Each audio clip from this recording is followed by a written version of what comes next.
as Mary pointed out earlier, the epic Devi Mahatmyam, the majesty of the goddess, the glory of the goddess, is a story that snuck into this larger epic, and nobody knew how it landed there. There was all these crazy stories going, one way, and then suddenly this epic shows up. Nobody knows who stuck it in there. It's like, you're reading the Bible and then suddenly you're reading this whole Gospel of Mary or something, And then everyone fell in love with it. Everyone, right? Like, you had all these gods and male gods and whatever, and then suddenly there was this goddess story, and it just took off. And the goddess worship in India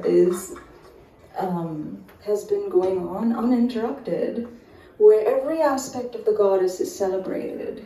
Everything, anything that moves, anything that has emotions is accepted and welcomed, worshipped. And so we love bringing all these energies and singing about these energies, because we have to first, be aware of these energies and accept it and hold it and cherish it and worship it. So anyway, the first story was Maya, who was the goddess of delusion, right? She casts a veil.